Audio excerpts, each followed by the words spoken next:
Jésù Olúwa wa. Amen. Àmín. We can have a seat. Àlejòkó.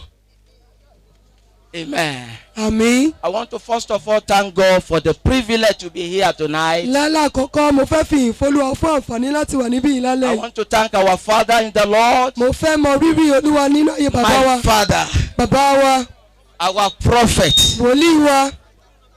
The prophet of this generation. Wòlíì ìrántí èyí tá wà yìí. And also Pastor Isaiah Omowole. Bákan náà ni Pastor Isaiah Omowole. I want to say it is a privilege for me to be here tonight. Mo fẹ́ sọ pé àǹfààní ni fún mi láti wà níbí ní àṣálẹ́ yìí.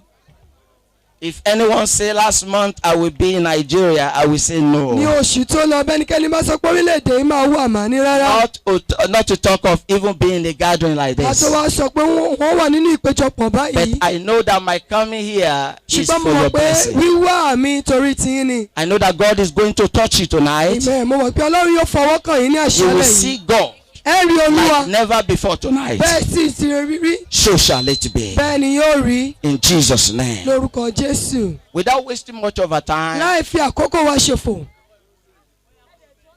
the title of my short message Àkórí is The Vital Keys to Getting Ill. The keys to getting ill. àkórí ìwàásù mi kúkúrú yìí ni àwọn kọ́kọ́rọ́ láti jẹ́ oníwòsàn. In order to enter Láti any wọlé place, láti wọ you need a ibikíbi. key. A nílò kọ́kọ́rọ́. Until you have that key, Ó dìgbà tá a bá ní kọ́kọ́rọ́ you yìí. might not be permitted to enter. A lè má lè jẹ́ ká wọlé. So that key is what I'm going to talk about tonight. Kọ́kọ́rọ́ yìí ni mo fẹ́ sọ parẹ̀ ní àṣálẹ́ I yìí. know many people have been to many crusades, Mo mọ̀ pé ọ̀pọ̀lọpọ̀ ti lọ síbi ìsọjí and ńlá. the situation still remains the same. Ipò yẹn ṣì wà bákan náà Tonight, ní àṣálẹ́ yìí. the Lord will touch you. Amen. Ọlọ́run yóò fọwọ́ kàn yín. The Lord will touch you tonight. Amen. Ọlọ́run yóò fọwọ́ kàn yín ní alẹ́ yìí. What do we mean by healing? Kí ni mo ń sọ nípa ìwòsàn? Is the process of the restoration of health. Ó jẹ́ ìlànà ìmúpadà ìlera. Is the process of becoming healthy. Ó jẹ́ ìlànà ìmúpadà mímúláradá. Now, in the book of Luke chapter 5, Nínú ìwé Luke orí karùn-ún verse 31. ẹsẹ̀ 31. Luke chapter 5, Luke orí karùn-ún verse 31. ẹsẹ̀ 31. The Bible says, and Jesus answering Bíbélì said sọ unto pé them, Jésù dáhùn ó wí fún wọn pé they that are whole need not a physician, àwọn tá a wòsàn wọn nílò oníṣègùn. but they that are sick. Ṣùgbọ́n àwọn tí ara wọn ò dá, And that is the truth. òótọ́ sì lèyí. Those who are sick, Àwọn tí they ara wọn ò need dá, healing. wọ́n nílò ìwòsàn. And we can confirm this verse by the testimony of our mother in the Lord. She has been to many places because she was sick. A sì lè rí èyí nípa ìyá wa nínú Olúwa nítorí ara rẹ̀ ò dá, ó sì ti rí ìwòsàn. We can even confirm this verse by the story of the woman with the issue of blood. A lè mú ọ̀rọ̀ a lè fìdí ẹ̀ múlẹ̀ pẹ̀lú obìnrin onísun ẹ̀jẹ̀. She spent all she had, Ó ń lọ gbogbo ohun tó ní. but one day she determined, Ṣùgbọ́n ọjọ́ kan ó pinnu. if I can touch the edge of the garment of this Jesus, Ó ní tí n bá lè fi ọwọ́ kan ìṣẹ́ tí a yọ Jésù I yìí. know I will be made whole. Mo mọ̀ pé ó mú mi lára dá. Now, there are a lot of things that could have distracted her from even seeing Jesus. Ọ̀pọ̀lọpọ̀ nǹkan ló tẹ̀lé di lọ́wọ́ láti má lè jẹ́ kó rí Jésù. There are a lot of crowd that were there. Ọ̀pọ̀lọpọ̀ èrò ló tiẹ̀ wá ń bẹ̀. Even the disciples, they didn't even allow her to touch. Àwọn ọmọ ẹ̀yìn wọn tiẹ̀ jó fọwọ́ kan Jésù. But she was determined. Ṣùgbọ́n ó pinnu. In order to be healed, you need to be determined. Fún yín láti jẹ́ ń tá wòsàn ẹ ní láti pinnu. Don't worry about what people are saying about Ẹ you. má bìkítà táwọn èèyàn sọ nípa The tiyín. scripture says, looking unto Jesus, Ó ní Bíbélì sọ wípé wo Jésù, the author olùpilẹ̀ṣẹ̀ and the finisher àti aláṣepé of your faith. ìgbàgbọ́ wa. Now, know this for sure. Ẹ mọ̀ èyí dájú. No one can heal you. Kò sẹ́ni tó lè wo nísàn. No prophet, Kò no sí pastor, wòlíì, kò no sí bishop olùṣọ́ can àgùntàn, heal. kò sí bíṣọ̀bù tó lè wo God nísàn. is the only one that can heal. Ọlọ́run nìkan ni olùwòsàn. He has the power to heal. Ó ní agbára láti wòsàn. He's the only one that can heal. Ó nìkan ló lè wòsàn. He can use us as a vessel, Ó lè lò wá gẹ́gẹ́ bí ohun èlò. but the healing belongs unto him. Ṣùgbọ́n ìwòsàn jẹ́ tirẹ̀. Tonight you Ní shall be àṣálẹ́ healed. ẹ̀mí. Whatever brought you to this place, gbogbo ohun tó gbé yín wá sórí you òkè will yìí. not go home the same way in the name of Jesus. Amen. Ẹ ní lọlé bákan náà. I could remember after I purchased my flight ticket, Mo rántí pé ńgbà tí mo ra tíkẹ́ẹ̀tì àti fò. the new president of United States was saying that, oh, some people cannot even enter United States. Ààrẹ tuntun sọ pé àwọn èèyàn kò tiẹ̀ lè wọ̀lú èbó báyìí. Unfortunately, the law does not applicable to me. Ṣùgbọ́n èyí kì í ṣe tèmi. But I knew, I said, well, devil, you are a liar. Mo sọ pé èṣù òpùrọ́ ni ọ́. Many people called me for prayers. Ọ̀pọ̀lọpọ̀ pè mí fún àdúrà. And I told them that the heaven and earth belongs unto Mo God. sọ fún wọn pé ọ̀run jẹ́ ti Olúwa. And the executive order was revoked. Gbogbo ẹ̀ a sì yí padà. Is there anything too difficult for Ṣé God? nǹkan ṣòro ṣe fún Ọlọ́run ni? Now, going back to my message Ẹ tonight, jẹ́ kí n padà sí ọ̀rọ̀ mi ní àṣálẹ́ yìí. the vital keys to getting healed. Kọ́kọ́rọ́ tó ṣe pàtàkì láti dẹni ìwòsàn. I'm talking about the healing both physically and spiritually. Mo ń sọ ìwòsàn tẹ̀mí àti tara. Number one key, Kọ́kọ́rọ́ kìíní, you need to know ẹ ní láti mọ̀. that it is God's will to heal you. Ẹ ní láti mọ̀ pé ìfẹ́ Ọlọ́run ni láti wò yín sàn. Now, if you do not know that it is His will to heal you, Tẹ́ ẹ bá tí mọ̀ èyí pé ìfẹ́ rẹ̀ ní láti wò you yín might sàn. not know how to pray, Ẹ lè má mọ̀ bí ẹ For ti your gbàdúrà fún ìwòsàn yín. but without understanding Pẹ̀lú òye that yìí, it is the will of God for me to be healed. wípé ìfẹ́ Ọlọ́run ni pé kí n tẹ̀ dẹ́ni ìwòsàn. It is an insult and embarrassment for a child of God to still be sick, praying, and the sickness still remain the same. Kò ó jẹ́ tí ò bójúmu fún ọmọ Ọlọ́run láti wà nípò àìsàn. When you have all it takes, Nígbà tó ní gbogbo ohun tó tọ́, you have the authority ó ní àṣẹ in the name of Jesus pẹ̀lú Christ orúkọ Jésù Kristi. to command the sickness, Ó pa àṣà ìlera yìí. to call it by its name, Ẹ pè é ní orúkọ rẹ̀. and you will receive your healing. Ẹ sì gba ìwòsàn yín. Is there anything too difficult for the Lord? Ǹjẹ́ ohun kan ṣòro ṣe fún Ọlọ́run láti ṣe? Nothing is too difficult for Him. Kò sí ohun tó ṣòro ṣe fún láti ṣe. He said, behold, I am the Lord of all flesh. Ó ní wò ó, èmi ni Ọlọ́run gbogbo ẹran ara. Is there anything too difficult for Nǹkan Him? ṣòro ṣe fún mi láti ṣe But bí. when you are praying for a prayer of healing, Nígbà tí a bá ń gbàdúrà ìmúláradá, you remind God of His word. ẹ rán Ọlọ́run létí ọ̀rọ̀ rẹ̀ ni. It's not just a mere prayer. Kì í ṣe àdúrà lásán. You don't need to just say, God, let me heal, let me heal. Ẹ nílò láti pé Ọlọ́run wò mí sàn, wò mí It sàn. is His will for you to be healed. Ìfẹ́ rẹ̀ ni fún wa láti jẹ́ ní But ìmúláradá. while you are praying for healing, Nígbà tí a bá sì ń gbàdúrà ìwòsàn you yìí, need to make reference to the scripture ẹ ní láti lọ sínú Bíbélì so that your prayer will be honored. kí àdúrà wa lè ní ọ̀wọ̀. Your prayer will be answered. Kí àdúrà wa lè di títẹ́wọ́ gbà. Tonight, Ní àṣálẹ́ yìí. God will answer your prayer in the name of Jesus. Amen. Ọlọ́run yóò gbọ́ àdúrà yín ní àṣálẹ́ yìí lórúkọ Jésù. Now, in the book of Matthew chapter 10, Nínú ìwé Matthew orí kẹwàá, and I want to read mo sì verse fẹ́ kà 7. ní ẹsẹ̀ keje.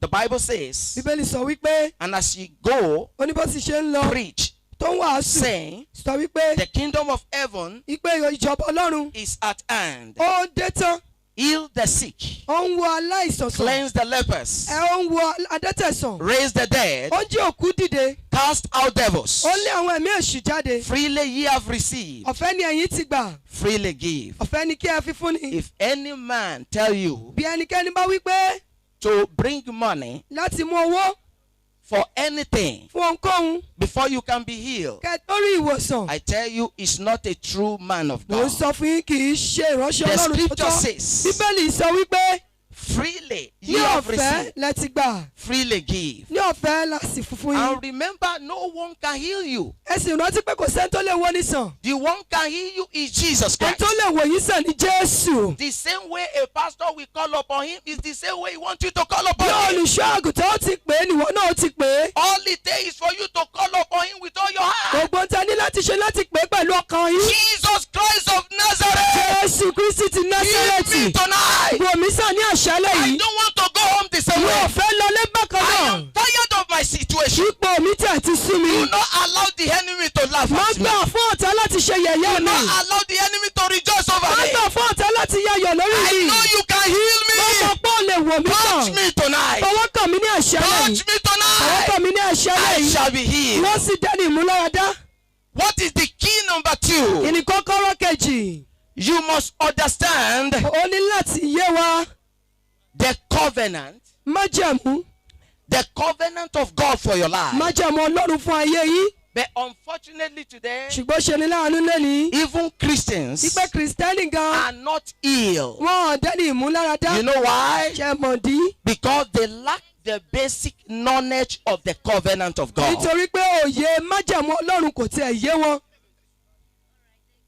No wonder the book of Hosea chapter 4 Àbájọ tí Hosea orí kẹrin fi wípé verse 6 ẹsẹ̀ kẹfà. says, my people are destroyed Ó ní àwọn ènìyàn mi ń ṣègbé for lack of knowledge. torí wọn ò ní ìmọ̀. Now, my people, Ó ní àwọn ènìyàn mi. talking about the Christians, Ó sọ nípa àwọn Kìrìsìtẹ́nì. talking about believers, Ó sọ nípa àwọn but onígbàgbọ́. because they are ignorant, Nítorí pé wọ́n jẹ́ òpè. they are destroyed Wọ́n jẹ́ ọ̀dẹ́ni ìparun. because they Nítorí lack knowledge. wọn ò ní òye. The knowledge you need is in the scripture. Òye tí a nílò ó wà nínú Bíbélì. All you need is in the Bible. Gbogbo tí a nílò wà nínú Bíbélì. Don't let anybody fool you. Ẹ má jẹ́ kẹ́nikẹ́ni tẹ̀ tàn yín jẹ. Healing belongs unto God. Ìwòsàn jẹ́ ti Olúwa. It is the covenant for you to be healed. Májẹ̀mú ni fún yín láti dẹni ìmúláradá. Tonight you shall be healed. Amen. Láṣálẹ̀ ó In mú the yín mighty láradá. name of Jesus. Amen. The scripture says, Bíbélì sọ wípé weeping may endure for a ó night. ní ẹkún tilẹ̀ pẹ́ dalẹ́. So joy comes in the Ó ní morning. ayọ̀ ń bọ̀ ní òwúrọ̀. Because you have been suffering for so long, Nítorí pé àti ẹ̀tí ń jìyà tipẹ́. does not mean that you have to die in that Kò situation. túmọ̀ sí pé ipò yẹn ló yẹ ká kú sí.